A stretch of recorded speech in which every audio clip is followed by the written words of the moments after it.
ഇവിടെ തൊഴിലവസരങ്ങളില്ല, അതിനുള്ള വികസന പ്രവർത്തനം നടക്കുന്നില്ല. ഒരു വികസന പ്രവർത്തനങ്ങളുടെ സാധാരണക്കാരന് ജോലി കിട്ടുള്ളൂ. നിത്യവ്യവസാനങ്ങളുടെ വിലവർദ്ധനവ് അത് കാരണം വളരെ സാമ്പത്തിക ഞെരുക്കത്തിലാണ്. ഈ പിശപാത്രം കൊണ്ടാണ് ഇന്ന് ജീവിക്കുന്ന മക്കളെ.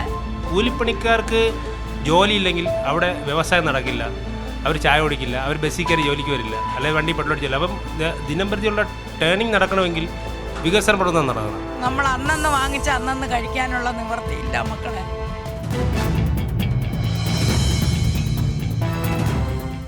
ജീവിതത്തിൻ്റെ രണ്ടറ്റം കരുപ്പിടിപ്പിക്കാനായി പെടാപ്പാട് പെടുകയാണ് സാധാരണക്കാർ. വലിയ ബുദ്ധിമുട്ടാണ് എല്ലാ കാലത്തും ഇവർ അനുഭവിക്കുകയും ചെയ്യുന്നത്.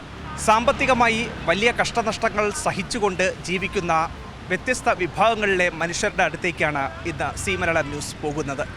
അവരുടെ പ്രതികരണങ്ങൾ നമുക്കത് തേടി വരാം. ദിനം പ്രതി വരുമാനം എന്ന് പറഞ്ഞാൽ അങ്ങനെ നമുക്ക് പ്രത്യേകിച്ച് ഒരു കാൽക്കുലേഷൻ ഇല്ല. പിന്നെ ഇങ്ങനെ തട്ടിമുട്ടിക്ക് അങ്ങനെ ഒരു ലെവലിൽ നമ്മൾ പോകുന്നത്. അപ്പോൾ നമുക്കതിനകത്ത് പ്രത്യേകിച്ച് അങ്ങനെ വരുമാന രീതി ഒന്നും ഞങ്ങളില്ല. കച്ചവടം നടന്നില്ല. ബാലൻസ് ഒന്നാണ്. പഴമല്ലേ, പഴുത്തു പോകും. മീൻ പഴവേ കരുവാടാകാം, പഴം പഴുത്തൊന്നും ചെയ്യാൻ പറ്റില്ല. പഴം പഴുത്ത് ആവറേജ് നമുക്ക് അറിയാത്ത പഴമൊക്കെ ആണെങ്കിൽ നമുക്കൊരു വിധം വരെ നമുക്ക് വാഴയ്ക്കപ്പെട്ട് പിടിച്ചിരിക്കാമെന്ന് പറയാം. പക്ഷേ ഇതിനകത്ത് മറ്റുള്ള പഴങ്ങളൊന്നും അങ്ങനെ ചെയ്യാൻ പറ്റില്ല, കളയല്ലാതെ വേറെ നിവർത്തിയില്ല. പിന്നെ അതെങ്ങനെ ദിനം പ്രതിയുള്ള ജീവിതങ്ങൾ അങ്ങനെ തട്ടിമുട്ടി അങ്ങനെ പോകല്ല. അതിനകത്ത് വേറെ പ്രത്യേകിച്ച് നമ്മളൊന്നും പ്രതീക്ഷിച്ചിട്ടല്ല ഒരു ബിസിനസ് ചെയ്യുന്നത്. ദൈനംദിന ജീവിതം നയിക്കുക എന്നുള്ളത് മാത്രമേ ഉള്ളൂ. അല്ല, നഷ്ടക്കച്ചവടം ഉണ്ടാകും. കച്ചവടക്കാരുടെ സ്വഭാവം വെച്ചിട്ട് നഷ്ടക്കച്ചവടം ഉണ്ടാകാതെ കച്ചവടം നോക്കിക്കൊണ്ട് പോകാമെന്നുള്ള അവരുടെ രീതി.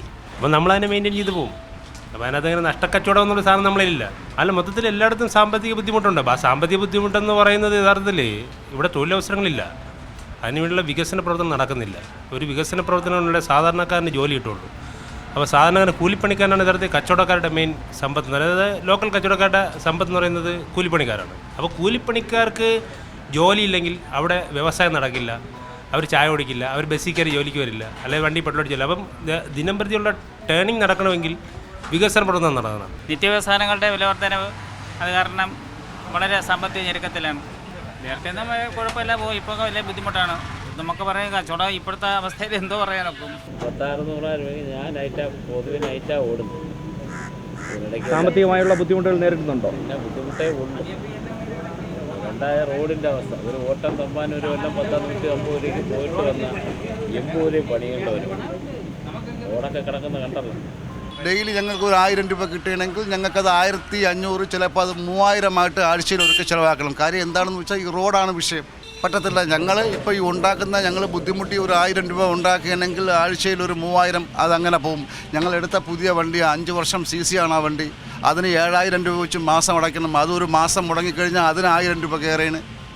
ഒരു മാസം മഹേന്ദ്ര ഫൈനാൻസിൽ നിന്ന് എടുക്കുന്നത് ഒരു മാസം മുടങ്ങിക്കഴിഞ്ഞാൽ അതിന് 1000 രൂപ കയറും. നിങ്ങൾ ചോദിക്കുന്നതിന് ഇപ്പം ബാംഗ്ലൂരും അല്ലെങ്കിൽ കർണാടകയിൽ നോക്കുമ്പം അവിടെ എന്തുകൊണ്ട് നമുക്ക് എല്ലാ രീതിയിലും ഒരു ബിസിനസ് ചെയ്യാൻ യാതൊരു വിധ ബുദ്ധിമുട്ടും നമുക്ക് അവിടെ ഇല്ല. പക്ഷേ അതേ സ്ഥാനത്ത് ഇപ്പം കേരളത്തിലാണെങ്കിൽ നമുക്ക് ഇപ്പോൾ ഞാനൊരു ബിസിനസ് മാനാണ്, എനിക്ക് അതിൻ്റെ ബുദ്ധിമുട്ടും കാര്യങ്ങളും അറിയാം. പിന്നെ ഒരു മാസം ഈ ഒരു അവസ്ഥയിൽ നമ്മുടെ ചിലവും കാര്യങ്ങളും വളരെ വളരെ കൂടുതലാണ്. നമുക്ക് ഭയങ്കര ബുദ്ധിമുട്ട് തന്നെയാണ് കാര്യങ്ങൾ മുന്നോട്ട് പോകാൻ. പിന്നെ അവിടെയൊക്കെയാണെങ്കിൽ ഏതെങ്കിലും രീതി നമുക്ക് അഡ്ജസ്റ്റ് ചെയ്യാം. പക്ഷേ കേരളത്തിൽ അങ്ങനെ നമുക്ക് ചെയ്യാൻ ഭയങ്കര ബുദ്ധിമുട്ടാണ്. മന്ത്ലി നമുക്കൊരു 75,000 രൂപ വരെ നമുക്കത് മന്ത്ലിനുണ്ട്. പക്ഷേ അതിനെ നമുക്ക് നോക്കുമ്പോൾ നമുക്ക് അവസാനം നമുക്ക് വരുമ്പോൾ അതിലൊന്നും നമ്മുടെ കയ്യിലുണ്ടാവില്ല. ചിലവും കാര്യങ്ങളെല്ലാം കഴിഞ്ഞ് നമ്മുടെ കയ്യിലൊന്നും ഉണ്ടാവില്ല. ഇവിടെ എനിക്ക് എത്രത്തോളം എനിക്കറിയില്ല. പക്ഷേ എന്നാലും സാധാരണക്കാരെ സംബന്ധിച്ചുള്ള ബുദ്ധിമുട്ട് തന്നെയാണ്. അവരെ ദിനംപ്രതി കാര്യങ്ങൾ മുന്നോട്ട് പോകാൻ അത് ബുദ്ധിമുട്ട് തന്നെയാണ്. നമ്മളിപ്പോൾ കോൺട്രാക്ട് ജോലിയാണ് ചെയ്യുന്നത് എയർപോർട്ടിൽ. അപ്പോൾ ശമ്പളമൊക്കെ വളരെ കുറവാണ്. നമ്മളിപ്പോൾ ഡെയിലി വേജസ് കണക്കിലാണ് പോകുന്നത്. സാമ്പത്തികമായിട്ടുള്ള ബുദ്ധിമുട്ടുകൾ നേരിടുന്നുണ്ട്. സാമ്പത്തിക പ്രതിസന്ധി ഉണ്ട്. കാര്യം തൊഴിലില്ലായ്മ രൂക്ഷമാണ്. ഭയങ്കര ബുദ്ധിമുട്ടിലാണ് കാര്യം. അങ്ങനെയാണ് പോകുന്നത് ഇപ്പം ചെയ്തത്. 500 കിട്ടും, 1000 കിട്ടും, അല്ലെങ്കിൽ നഷ്ടം വരും. എല്ലാം ദൈവം നമുക്ക് തരുന്നതിന്. എന്നിരുന്നാലും മക്കളെ, ഈ പിശപാത്രം കൊണ്ടാണ് ഇന്ന് ജീവിക്കുന്ന മക്കളെ. ഒരു മോള് വീട് നഷ്ടപ്പെട്ട് ഇന്ന് ആ മക്കൾക്ക് ബുദ്ധിമുട്ട് അനുഭവിക്കുന്ന മക്കൾ, ആ മക്കൾക്ക് വേണ്ടിയാണ് ഞാൻ ജീവിക്കുന്ന മക്കളെ. നമുക്കൊരു വീട്, ഒരു ലോണുണ്ട് മക്കളെ. മോൾക്ക് വീട് നഷ്ടപ്പെട്ട് അത് അടയ്ക്കാൻ നിവൃത്തിയില്ല. നമ്മൾ അന്നന്ന് വാങ്ങിച്ച അന്നന്ന് കഴിക്കാനുള്ള നിവൃത്തിയില്ല മക്കളെ. ഇപ്പോഴത്തെ വിലതവനത്തിൽ എന്തൊരു വാങ്ങിച്ച് കഴിക്കാൻ മക്കളെ. ഒരു ഊണാണ് ഇതാ ഇപ്പം വാങ്ങിച്ചുകൊണ്ട് വന്നത്. വ്യത്യസ്ത മേഖലകളിൽ ദിനം പ്രതി അവർ സമ്പാദിക്കുന്ന വരുമാനത്തെക്കുറിച്ചാണ് ഇതുവരെ നമ്മളോട് സംസാരിച്ചവരൊക്കെ തന്നെയും പങ്കുവച്ചത്.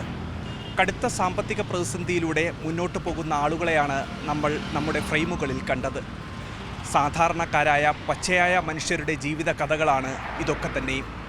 തിരുവനന്തപുരത്ത് നിന്ന് PV രഞ്ജിത്തിനൊപ്പം അഭിജിത്ത് ജെയിൻ, സി മലയാളം ന്യൂസ്.